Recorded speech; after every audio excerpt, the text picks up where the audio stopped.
Good evening, everybody, and welcome to a special edition of the Sports Exchange here on Tuesday night. My name is Scott Morganroth, the Motor City Mad Mouth. Glad to have Stuart Hack. And Stuart, how you doing? We have a special guest, one you're all too familiar with, Ron Swoboda. I am. I'm excited. I'm excited, Scott. Ron, thanks for being back on the broadcast. We appreciate you very much. I enjoyed a good friendship with you, and now I love having you on the air when the situation presents itself. So thanks for being back, Ron. Great to be around and great to be able to do it. How you guys doing? We're all doing really good, thanks. So, all right. Anyways, we're probably doing a whole lot better than the Miami Marlins and the St. Louis Cardinals, that's for sure. You know? Yeah, I haven't tested positive yet, but it seems like most of them have. Keep it that way. It's pretty frightening, as everything today seems to be through the lens of COVID-19. Isn't that the truth? Oh my goodness! In fact, the most recent numbers here. I think the Marlins game against. Yeah, I'm glad. I'm glad they're trying to fashion some sort of a baseball season. I mean, they don't know. They don't know where it's going all the time because you can't control this virus. If you're going to be around one another, it's going to transmit. They know that, and they're just trying to make something happen that turns into a baseball season so they can get down to a 16-team playoff, which is probably where they make all their money in playoffs on television. So I'm so glad they're trying to do it. But they know that they've already seen they're going to have to stay loose on their feet. And a lot of things are going to happen that are unpredictable right now just because of the virus. True. So with that said, Ron, would you be comfortable playing in this environment? I think if I was 25 years old, I guess I would. Being 76, I don't think I'm in that segment of the population that really wants to mess with COVID if you can help it. My wife and I are about the same age. We're trying to be real careful and trying to be safe. But if I was a baseball player and they were paying me to play ball and I didn't have, any comorbidities or anything, asthma or anything that you might want to, be more careful about. Yeah, I'd be out there trying to play for sure. All right. So who do you believe is responsible for a lot of the problems? The players, the manager, or the management? I know obviously we've seen some of these outbreaks because I've had. Well, look, I mean, look, if you're going to put people on the field, in dugouts together like that, this virus is insidious. I think we've seen in the population at large, you turn people loose and have them gathering around one another. If they're not all careful about wearing masks and keeping social distance, you've seen the resurgence in this thing, which is what we're going through right now in the population at large. So why should anybody be shocked that a couple of teams like the Marlins and right now it looks like the Cardinals are having big problems with it? So and they're gonna try to forge their way through this because really this whole exercise seems to be how do we get to 16 teams and call it the playoffs. Okay. Well, do you think Don Mattingly could have done something different as far as, because the Marlins are a young team, there's a lot of young kids, and many of them, this is their first taste of the majors, and they wanted to go out. And do you think there's something he could have done differently? I mean, think about it. Well, Gil Hodges. You're traveling teams. You're traveling teams. You're playing in all the 30 cities, and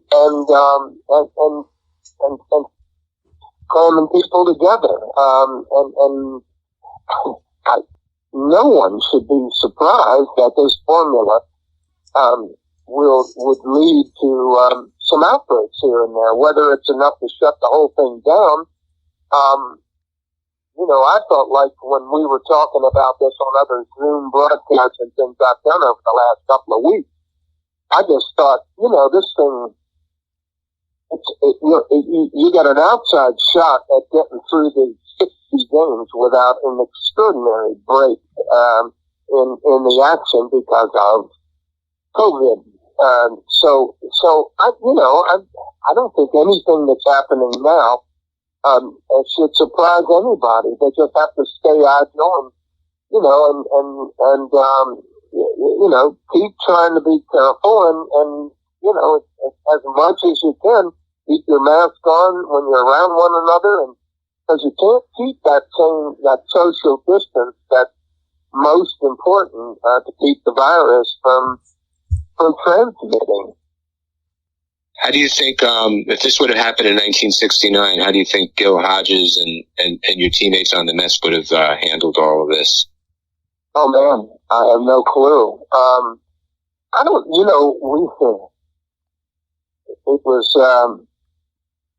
it's been a long time since there's been what anything that could be classified as an historic, pandemic, which is what we have now.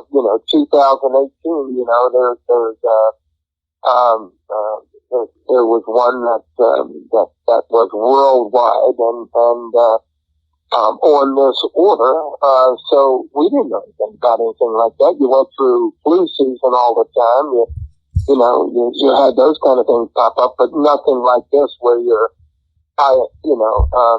intensive care units in your hospitals were all full up, and people, who, had other medical problems, that exacerbated the virus were dying. We've lost over 155,000 people in America. That's way and far beyond, any other nation on earth. And where we, should we be patting, in this political season, nobody deserves any acclaim for how we've handled it. We've handled it poorly, and there's been next to no national leadership that has done anything to help keep the number of fatalities down, and other people who are getting pretty sick. There's a lot of older folks like me. You get this thing in the old folks' homes, you're gone, and it's pretty scary. I got teammates like Ed Greenville, who has a new kidney taking anti-rejection drug. He can't leave the house. I had triple bypass surgery a year ago, and I think it would be smart for me to be careful. But you try to stay in some physical shape. You try to do the best you can. I have no clue what we would have done back then, in 1969. I have a feeling, we would have gotten a good deal more, national, leadership, in this regard. I don't think the issue of I don't think the issue would, be torn in so many directions because of the disparity and distance in our political, life today, the disparity. How do you think you would have reacted to, say, someone like Yoenis Cespedes, what he did over the weekend, where he said he was concerned about COVID, but the reality is he may have been more concerned about his contract? I'm not a big fan of Yoenis Cespedes.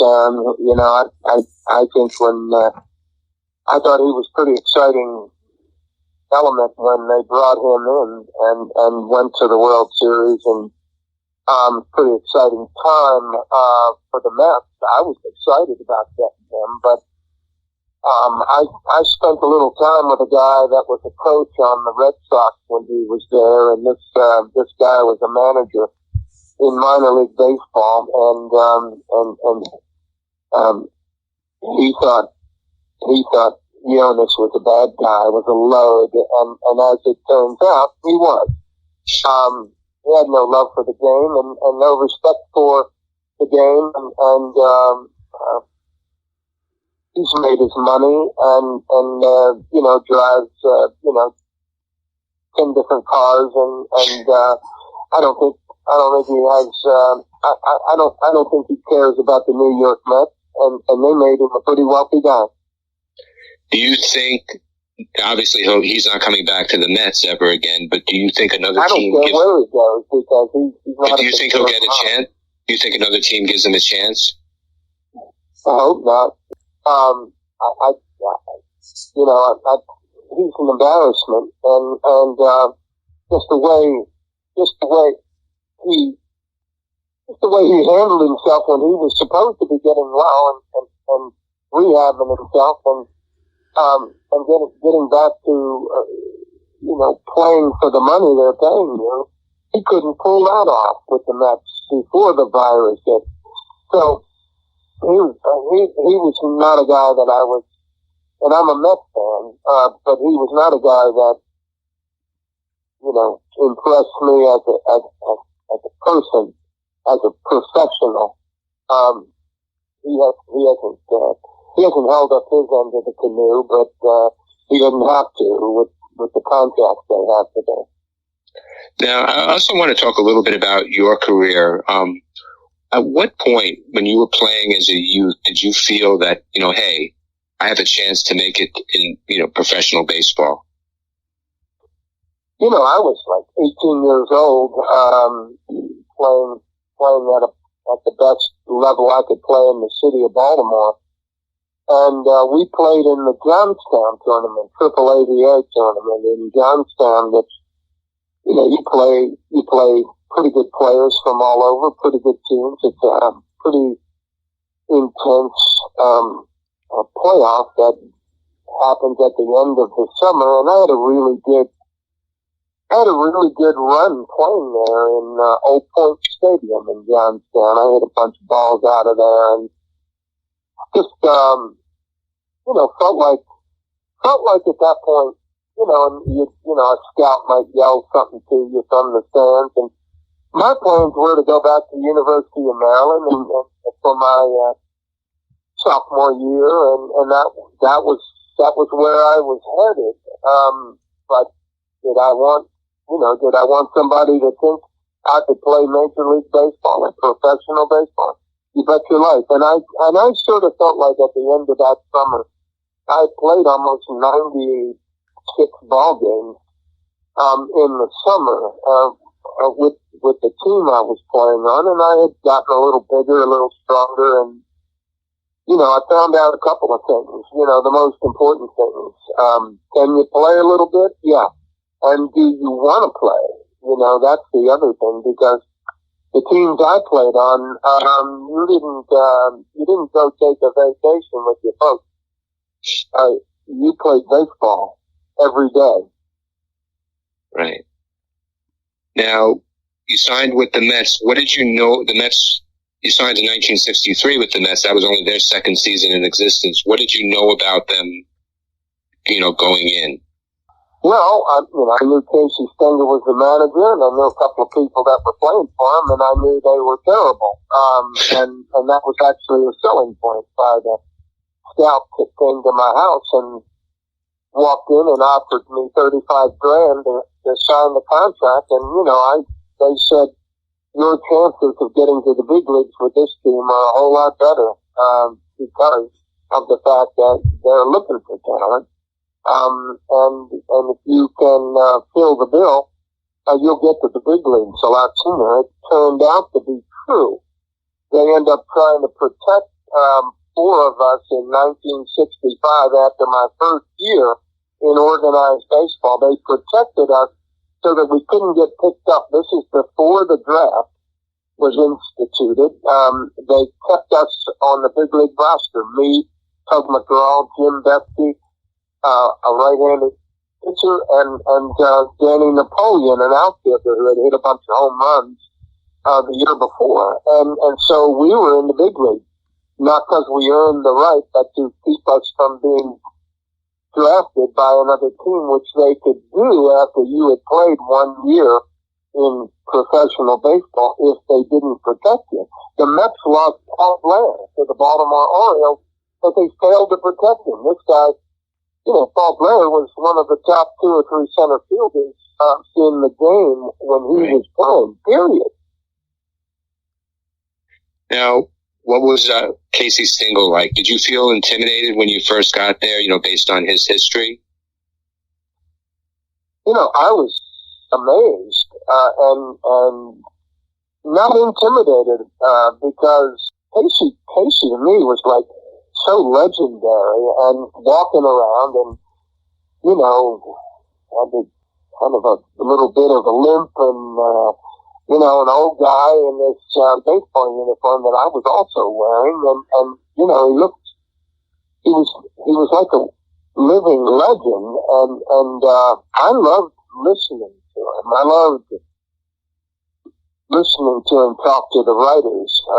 I'd sit around and just sort of sample the conversation because I thought he was fascinating. It always seemed like whatever he said, he might take the long way around, but he always had a point, and he was always trying to teach. And he knew what he was doing. He knew that team that was so terrible back then because expansion back in those days, in 1962, you got what was left. You couldn't, and there was no free agency to accelerate the process of turning into something. Your organization was going to have to do it. And Casey knew all of that. And so I just had a ball hanging around and listening, to him dealing with the writers and whatnot. And I learned things listening to him. I love the guy. I mean, I felt privileged to be around him. Now, how did you get the nickname Rocky? Well, I think it probably had something to do with, it was hard to make a dent in my thinking at times. I think, I had the way I wanted to do things and I wasn't hard, I didn't think I was hard to coach if you made sense to me, but I was going to try to do it my way unless somebody could prove otherwise, and I don't know. I think it had, I think Rocky and rocks in your head, maybe that was another way, they did. I wasn't the sharpest knife in the drawer, okay? And I just wanted to play baseball, and I was pretty naive about a few things, and maybe that contributed to it. But I didn't mind. I wasn't the first guy to get it, and I wasn't the last guy. Now, in 1968, Gil Hodges became the manager. What was it like when he first joined the Mets? As far as you adjusting to him after playing for Stengel and Wes Westrum? Yeah, that was a difficult. I knew things were going to get better. We were accumulating really good young arms. We had some good young players I thought were pretty interesting position players. Hodges was tough for me because he was authoritarian, and I didn't do well with authority. I had just had a pretty good year the year before, and probably thought because of hitting, like 280 the year before that, at the age of 24, I was maybe starting to figure it out a little bit. And Hodges and I just couldn't find an easy plane on which to coexist. Never quite got there with him, and that was my bad, because all Hodges wanted you to do was act like a grown-up, make yourself better, help his team win ball games, and I could do some of that some of the time, but I couldn't do all of the time, and I think it corrupted our relationship a little bit, and that put it all on me, because if I could have just shut up and ignored a bunch of stuff and just gone forward, but I had trouble with that. But he was the guy. He was the guy, and he was a manager who knew exactly what he wanted to do. And when he didn't know exactly what he wanted to do, he'd try some things, You look at that roster when we opened up the season in 1969. Hodges was trying a lot of things. He had Amos Otis on that roster. Guy turned into an all-star outfielder for Kansas City after the Mets traded him. But Hodges wanted him to try third base, and Amos was just not interested in it. And,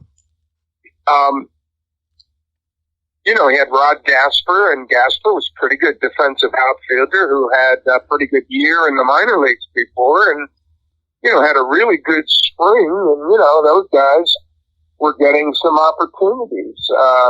Hodges was trying to find something that worked, and he was going to try some things, and I wasn't playing worth a crap, and so there was a whole lot of me sitting on the bench early on from my perspective, while the team started to develop a little something. End of May into June, we reeled off 11 straight wins, and that was a pretty good run. That's what convinced them to pick up Don Clendenin from Montreal, who was available.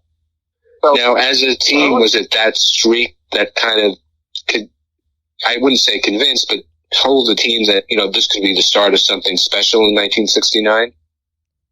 I think guys knew we had some good arms. You had Seaver and Kuzman and Gentry and Nolan Ryan, and you had Jim McAndrew and Tug McGraw, and you had the makings for something there. Those good arms and some young players that didn't know what they were. Kenny Boswell, Wayne Garrett, and Cranepool had been around for a while. Eddie Cranepool and Cleon Jones, competed for the batting title most of the year, and Tommy Agee had turned it around. I think he had worked with Cleon in the off season a little bit and kind of figured himself out as a hitter a little bit. So you had a few things going on. Art Shamsky injured himself at the end of spring training, and I thought that was going to open up right field for me, but I wasn't playing very well. So Rod Gasper got some time out there, and Amos Otis, got some time out there, but they really wanted Amos to think about playing third base, and he wasn't interested. Now, one of the highlights of that year in September was when you hit 2 home runs off Steve Carlton while he struck out 19 Mets. During that game, was your team aware as to how many strikeouts Carlton was getting, or were you just more concerned on the score of the game and how it was playing out? Well, we were kind of playing the game, but at the same time, we knew this guy was out there with some crazy good stuff. Carlton had good stuff. On his worst day, he had pretty good stuff, and he had it going. And I read somewhere where he said he thought, because his stuff was so good that day, that he was challenging hitters a little more than he would normally. And I think that, when you're striking out a bunch of guys, he probably felt like, just go get them. Don't be cute. Just go get them. And I still can't explain that. I didn't hit him very well. I don't know how many people who did, even back then with the Cardinals. He got to be a better pitcher still with Philadelphia later on.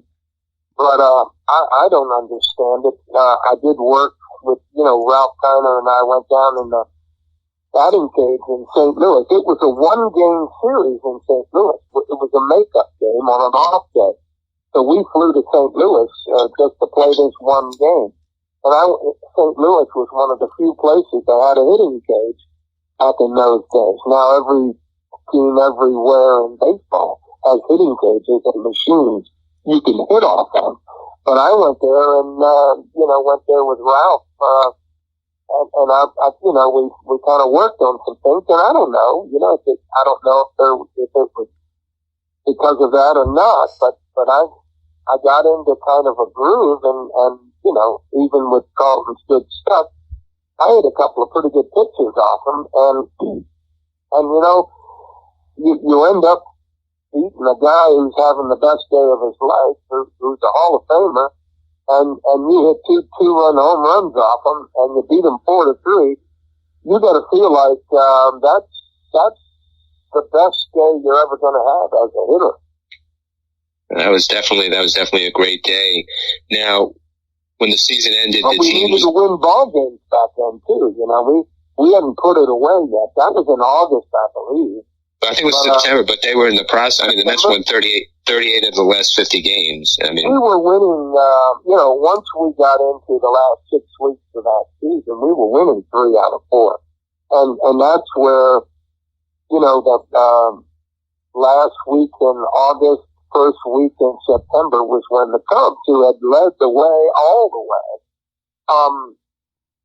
that's when they faltered, and we were hot. And rolled on by them, we rolled on by them. They had, easily a 6-game lead last week in August, and by the first week in September, we had rolled on by them and never looked back. Now, how confident were you guys as a team heading into the playoffs in 1969? Oddly enough, we went against the Braves, okay, in the National League Championship Series. The Braves had tried hard to trade Joe Torre to us, who was a legitimate big-time, productive hitter. They tried to take a couple of those young arms from us early in spring training, and the Mets decided not to make the deal. Interesting, because you always hear the best deals sometimes are the ones you don't make. They end up trading Joe Torre to the Cardinals for Orlando Cepeda straight up. And, two pretty good hitters who could play first base, and the Braves don't get the pitching they were looking for. We end up our left-handed platoon in the championship series, that's 3 out of 5. Our left-handers out hit the Braves with Henry Aaron and Cepeda and Rico Cardi. That's pretty solid front end of your lineup right there. And our left-handed guys out hit them. And the Braves banged our pitching around pretty good, with that lineup. But our left-handers, because they didn't pick up the pitching they were looking for, might have been the difference in the whole playoffs for us.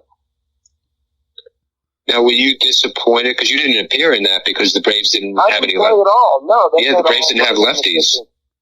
Well, they were, we were strictly platooning then. So I ended up not playing for about 10, 11 days going into the World Series.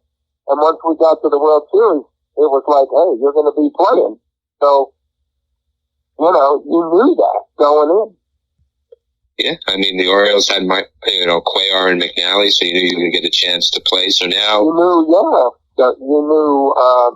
were going to get some shots, and Palmer was the right-hander, and they used 3 guys, 3 starters, and 2 of them were left-handed. So I got to play. I felt pretty rusty when it started. Besides being nervous as hell, I hadn't played. Felt like the game was a little fast, and I got 6 hits in that series, and 5 of them were in the last 2 games of the series. It only went 5 games, but at least I got it going a little bit. I think the one thing that you're known for in that series, not necessarily for the 6 hits, is the catch in Game 4.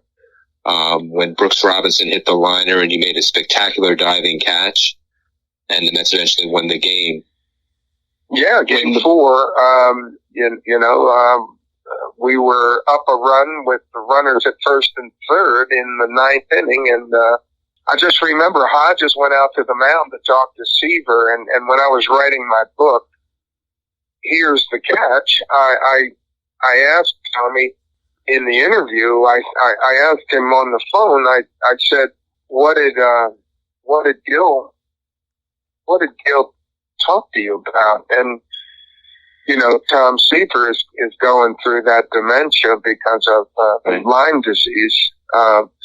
He couldn't remember that. And I was like, God, that hurt, you know, to think that, you know, those memories are gold to me. They're golden. And here was Tom Seaver, you know, at a key point in the World Series, because he had lost his first start, and here was his second start, and he was in a little bit of trouble, and he had a chance to lose 2 games in a World Series. A great arm like Tom Seaver. And that was a key point. And later on, I read where Hodges came out and said, if the ground ball's back to you, don't let the guy score. You know, don't go for the double play. Right. Check the runner at third and make sure you get one out. That's what Hodges wanted Seaver to do. Don't try to get a double play. We want to keep that run on third from scoring if it's a ground ball back to you. And so that was interesting thinking at that point in time. And Seaver threw a kind of a 2-seamer down and away to Brooks Robinson, and he hit the line drive out to me. And, you know, I only ran about, 3 strides, to get to it, on my backhand, but, it all happened really fast. And I was, it was something I had worked on, getting good jumps in the outfield, because I had some problems in the outfield, and it was something that I kind of figured out for myself. I had sort of worked on some things, and I got good jumps on the ball in the outfield. I figured it out. Yeah, you did, definitely. What was the feeling like when you guys won the series?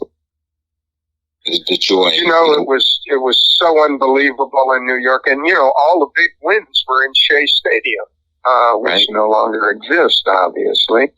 But all of the big wins were in Shea. When we clinched our division, when we clinched the National League, and when we clinched the World Series, and it was pretty incredible. No brighter time in my life than that sense of, holy crap, we just won it all. And I had gotten to play a little bit and felt like I contributed a little something there. And that was, 25 years old, you had the highlight of your baseball career. What was the ticker tape parade like? Can you imagine going down Broadway with people standing on cars? Oh my God, they wrecked vehicles, but they're throwing computer tape out the window, and computer paper out the window, and every face has a smile on it. And you're thinking about the astronauts that had been given a ticker tape parade, and here's your parade, and you're like, holy cow, this is pretty heady experience for people as young as most of us were. I was a big fan of our NASA space program. It just fascinated me. As a kid, I was fascinated by rockets and outer space, and read a lot of sci-fi and stuff. And in my rookie year, they took us. We went through Houston. They took us out there, and we met bunch of the Mercury astronauts, and I was blown away. I mean, I was just blown away, and I read a lot of stuff about all of that. And of course, in 1969, we put a man on the moon right at the midpoint in the season was when Neil Armstrong stepped off the lunar lander there and made his small step for man, giant leap for mankind. And we were finishing up the series in Montreal, we had a mechanical problem with our airplane. And so instead of flying back to New York, we went in the bar there, and that's where we watched Neil Armstrong live on television step down on the surface of the moon. And, I remember clinking glasses with Eddie Cranepool there at the bar and going, how about that? That was amazing. And the irony wasn't lost that, here, we can't get from Montreal back home to New York. And here's a guy, leaving footprints on the moon. So it was pretty amazing time, when we, we sort of, followed those, Apollo astronauts down Broadway. I mean, they were heroes on a level that we could only imagine. But yeah, you felt like, man, we're kind of, kind of a big deal. People know who you are. I went to Vietnam after the end of that World Series in a USO tour, and I had gone the year before to visit the troops, because I like, these guys, most of the people in Vietnam in this terrible war we were conducting, didn't choose to be there, and America kind of turned on them because of the My Lai massacres and some awful things that happened in that conflict. And I wanted these guys to know that we hadn't forgotten about them. And so I went again in '69, and that they knew who you were on that trip, because they had listened to the games on Armed Forces radio. I don't think they were quite sure who the heck I was when I went in '68. They knew who Joe DiMaggio was. He was Mr. Coffee back then, and right. I went with him in '68, but in '69, I felt like they knew who you were. Now, 1970 came. Do you think the team just became complacent that year? I mean, they finished over 500, but they were a third place team. What do you think the difference was from the difference between 69 and 70 as far as a team?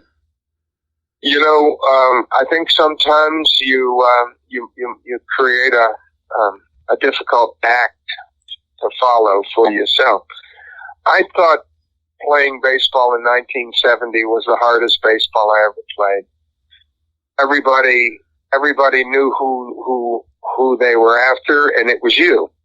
And everybody was loaded up for your series because, you had won the World Series, and people were anxious to knock you off. I think teams got up for us. I think we tried too hard, not complacency. I think we tried to make everything that had just happened back in '69. We tried to make it happen, and that's a hard thing to do. It really is. And it all felt forced. That team in 70 scored more runs than the team in '69, but the ERA of the pitching staff was higher. So we gave up more runs, but we scored more runs, and it wasn't good enough. And Pittsburgh being a good team, we couldn't get by them. All right, Ron, I got a bunch of questions for you when Stuart's done. You guys are on a roll, and now you got my wheels turning, so go ahead, Stu.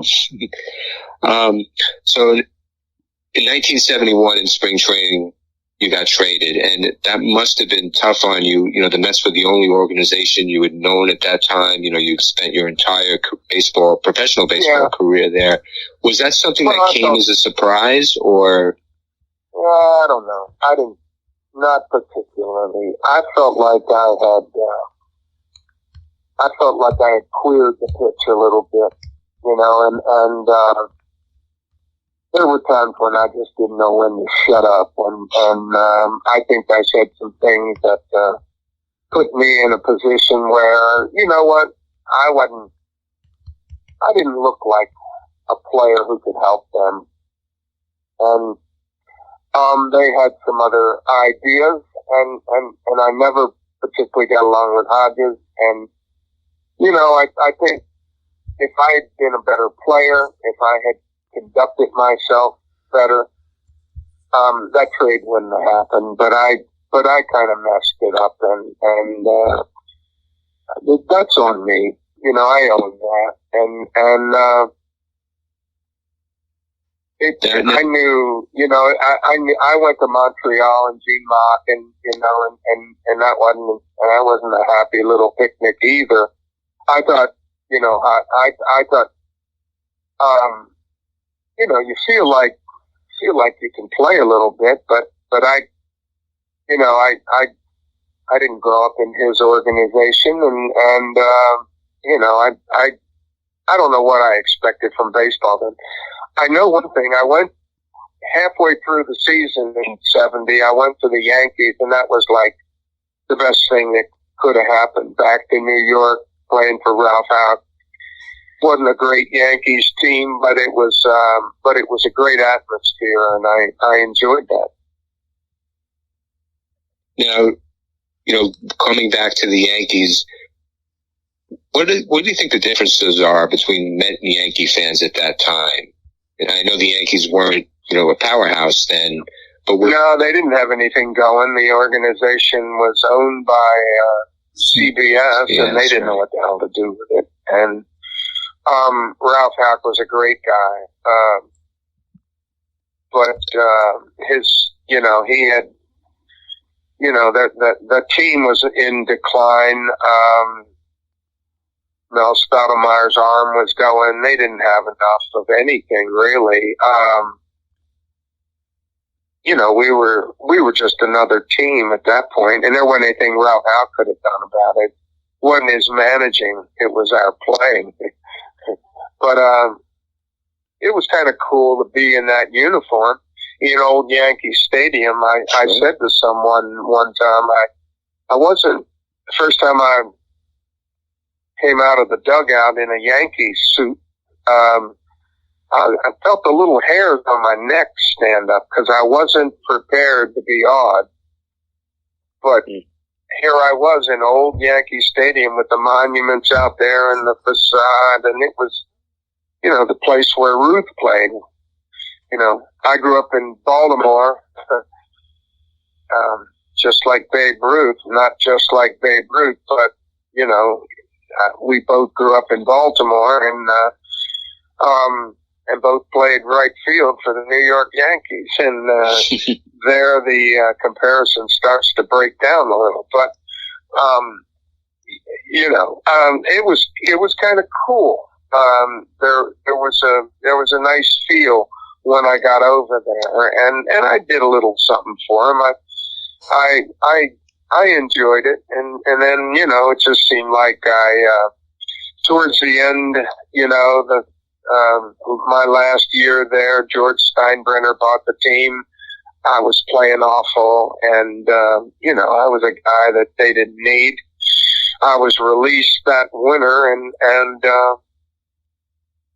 didn't know what the heck I was going to do. I got hired by WCBS to be a sports guy, something I'd never done.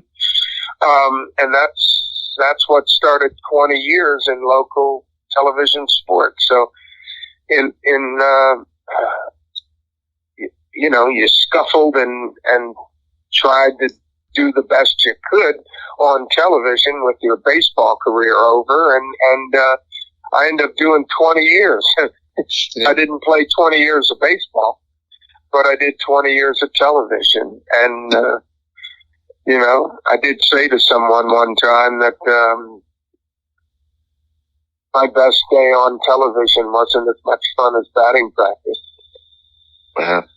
Now, actually, you almost made history when you were with the Yankees in '73, because didn't this start that year you were supposed to platoon at DH with Ron Blomberg?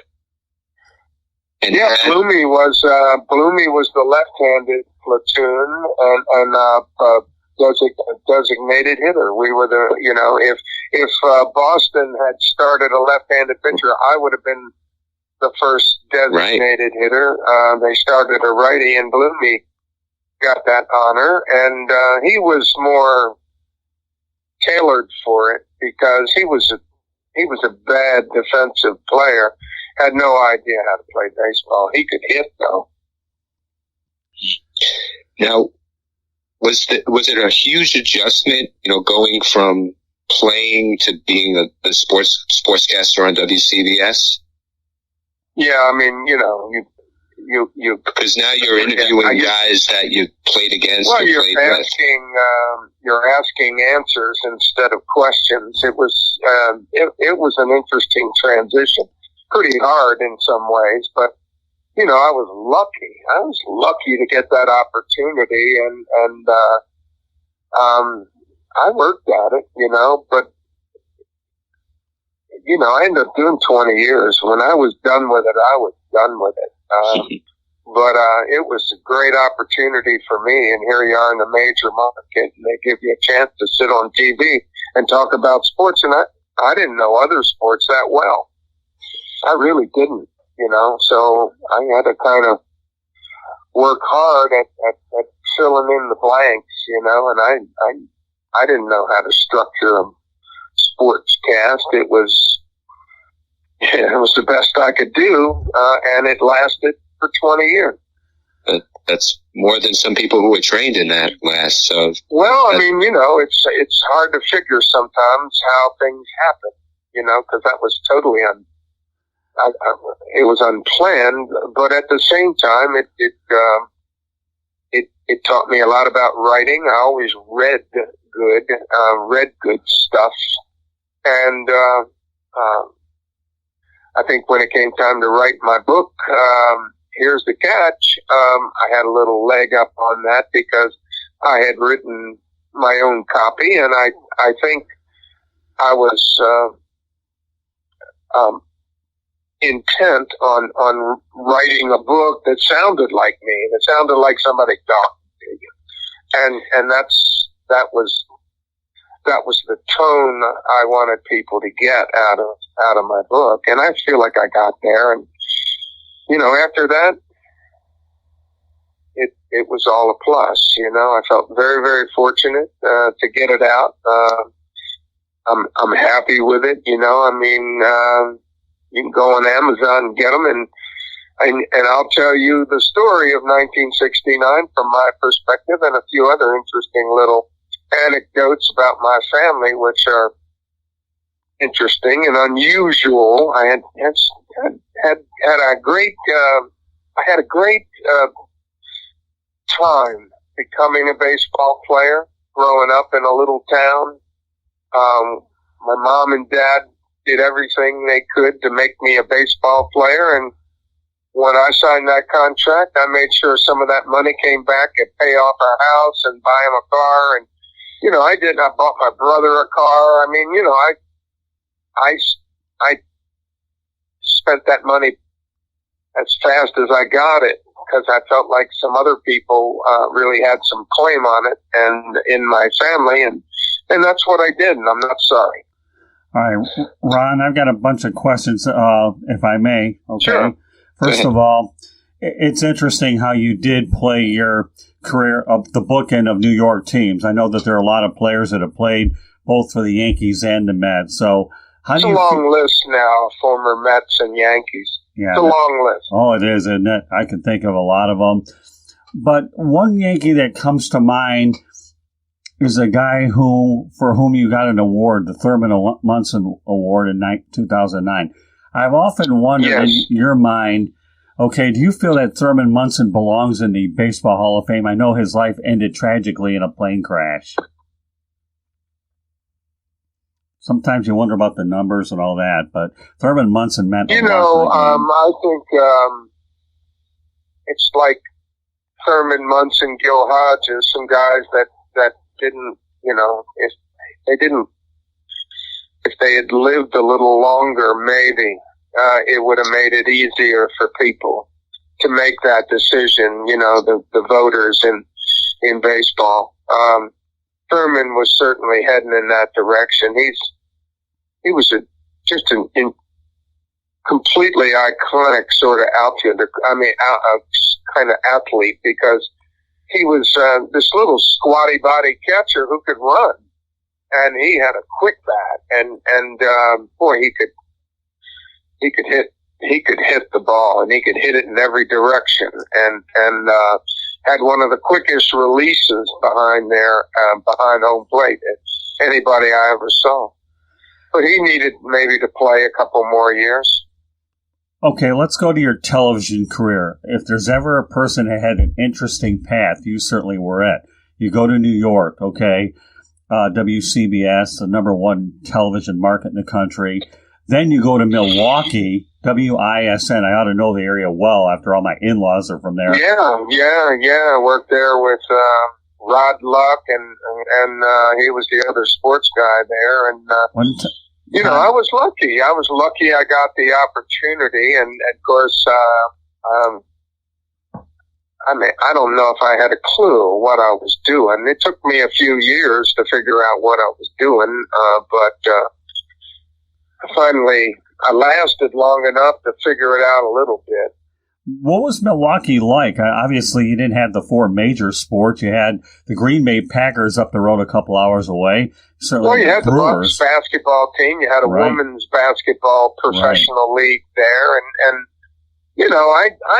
I wasn't a hit in Milwaukee. I loved living there, but I wasn't a hit on television there. I didn't work there, I just didn't. I wish I could have fit in more. I loved going out and watching the Brewers play. I mean, Old County Stadium, we'd go, if they were still playing and I was done off the air, I'd get in the car, and drive out there and watch the last few innings of the game. And it was some of the most pleasant time I ever spent in my life. I was sort of working, but not really. I worked in County Stadium covering football games there, so I understand that it was a tough place for me to work at per se. And then, but you go from, I think Tom Pippins has been an icon there for the most part. So I think that was pretty interesting. So then I went from Milwaukee down to New Orleans, and of course I live in New Orleans now. But it was an eye-opener when the first time you went to New Orleans from Milwaukee. You went from this straight up and down German conservative town to New Orleans. Right. This kind of the Big Easy. It was a pretty interesting change of pace. Yeah, I'm sure it was. And then you go to New Orleans, so that was a pretty interesting situation as well. So New Orleans was where I found it, kind of. Did you? It kind of happened for me here in New Orleans and on the air as a sports guy. And I was here two different times. I was here. I went out to Phoenix for a couple of years. Then I came back to New Orleans and finished up my local broadcast career. Yeah, so when you talk about your career in general on the air, hold on, okay, you there, Ron? Okay, I guess we had a little bit of, I'm here. Yeah, okay. I got disconnected. That's okay, no problem. So anyways, we'll talk about your broadcasting career, because from there you also had an opportunity to make a appearance for Everybody Loves Raymond. What was that like for you? Oh, those folks were great. They brought a bunch of us Mets out there to California, and Ray Ramon and all those wonderful people treated us great. Ray Romano, and they were, a lot of people in the cast were stand-up comics, but he really was decent, and that darn series is still plays. It's still on the air, and I hear from people all the time about, I just saw you on Everybody Loves Raymond. Tug McGraw was in it, Art Shamsky, myself. That was a cool thing. And like I said, we still we still get small residuals from that because that series was such a hit. They keep replaying that segment we were in at least 2 or 3 times a year somewhere. Really? So do you get a lot? Yeah. No kidding. You still get residuals off of that? You'll get a small check. You end up with like 30-some bucks or something 2 or 3 times a year. And it's like, that's very cool, and the other thing they did was they paid off my AFTRA dues and got me up to snuff because,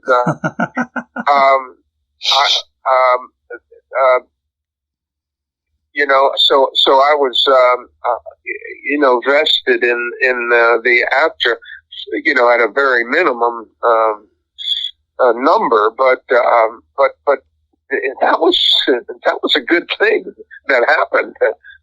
So, of all the pitchers that you faced in your major league career, was there any particular pitcher that intimidated you the most? Oh, I probably Bob Gibson as much as anything. I just never felt comfortable in there against him. His stuff was electric. He moved you around. I never, I might have gotten 1 or 2 hits off him in my whole life, and I hit a little bleeder through the infield one time that I've told people made me happier than the 2 home runs I hit off of Carlton. Now, that might be an exaggeration, but Gibson was not fun. He was not fun to hit. He didn't want you to hit a foul ball. He walks into a room now, my bowels get a little loose. Really? He was that kind of a competitive, aggressive pitcher. Okay, now obviously me being in the media for a while, maybe I think Stuart touched on it, but I want to go into it a little bit more detail. Okay, you being in the media, so having been a player, did you develop more of an appreciation for what we did so that you were, down the road it would translate later on? Yeah, I think so. You hoped it would, Right.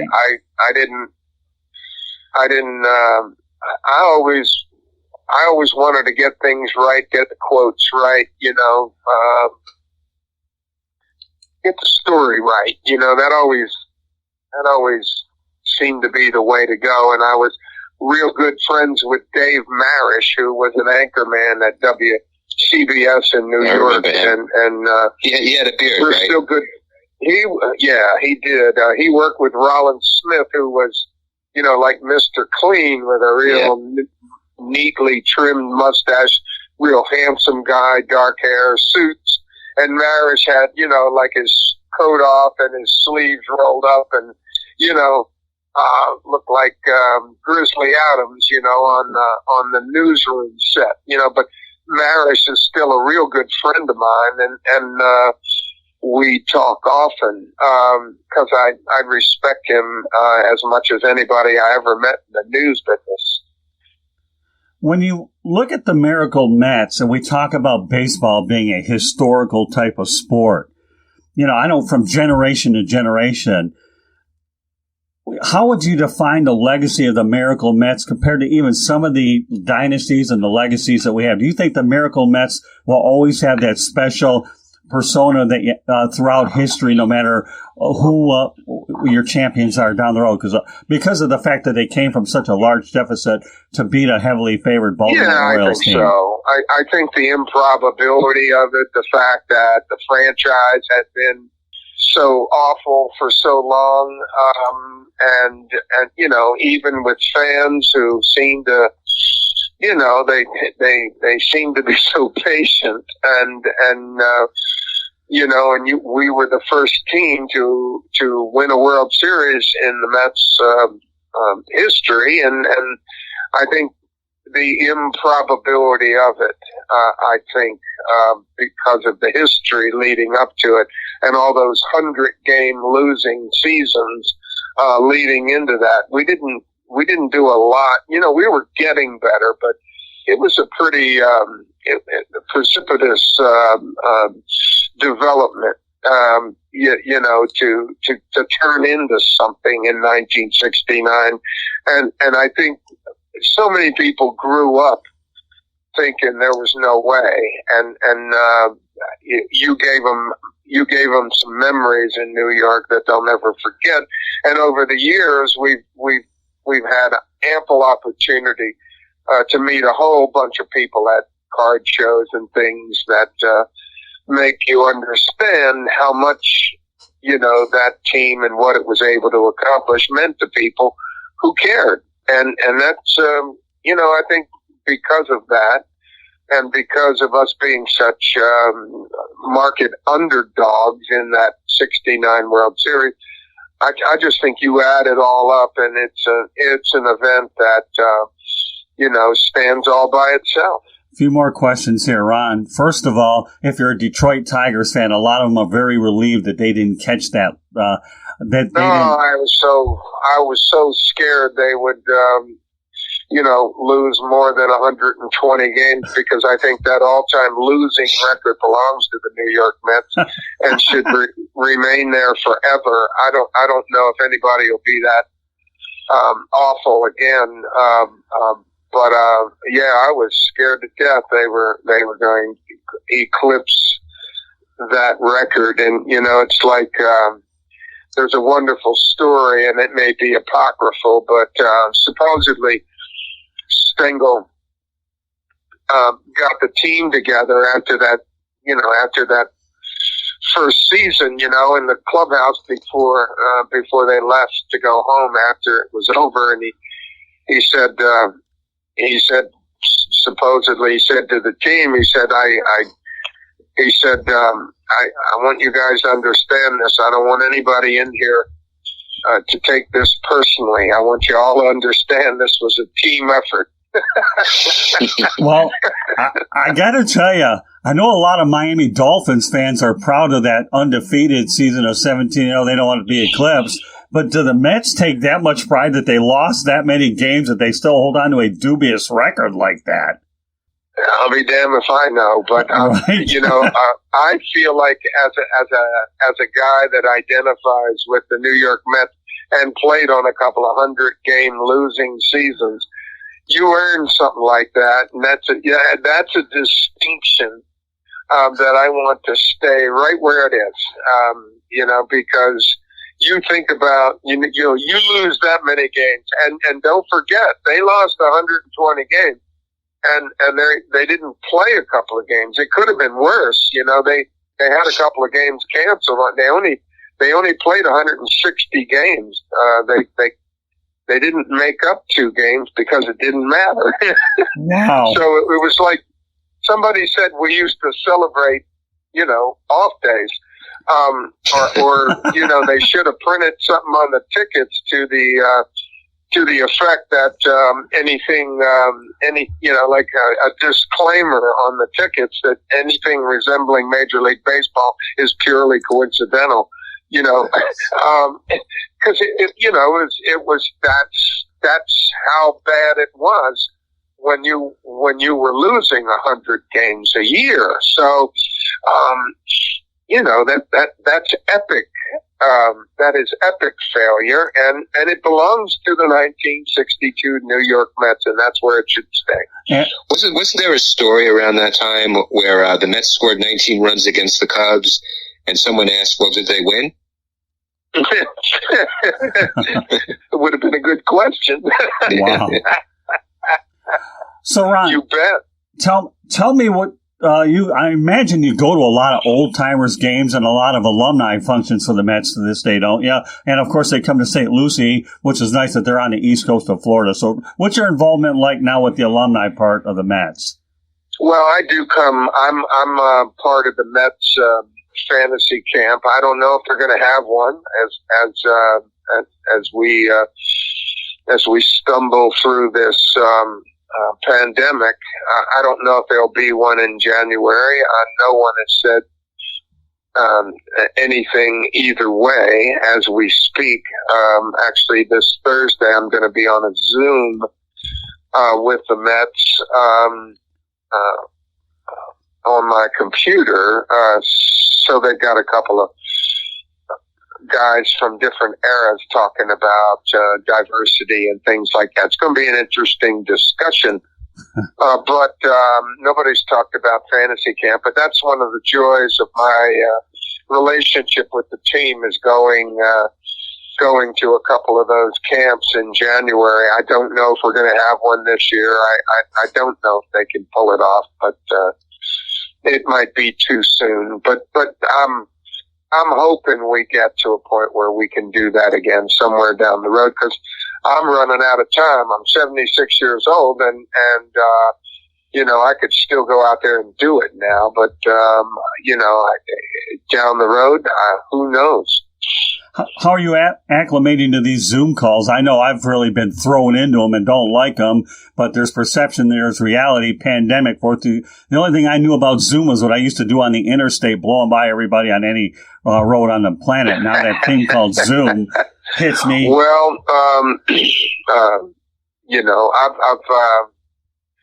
I've gotten to a point where I can sort of stumble my way into it and click on the audio and click on the video, and next thing you know, as long as you've got you've got the link, you're in. I've got my little studio set up here in my man cave, in my office, where I have all of my office is all this stuff I've put up on the walls of memorabilia and press passes and pictures and photographs and things I'm interested in. It's as close as you're going to get to understanding what the inside of my brain looks like. It's full of baseballs signed and basketballs and all kinds of stuff that that remind me of the wonderful experiences I've been a part of in my 76 years. Nothing like the old man cave. Let me just let everybody know out there that you're listening to the Sports Exchange. You can find these broadcasts on Apple Podcasts, Spreaker, Spotify, iHeartRadio, Google Podcasts. And if I talk too fast, it's because I'm zooming through this, so I'll say it again slow. And I don't know what the word slow is, but I'll try. So, but once again, this is Scott Morganroth, the Motor City Madmouth. I'm with New York Mets.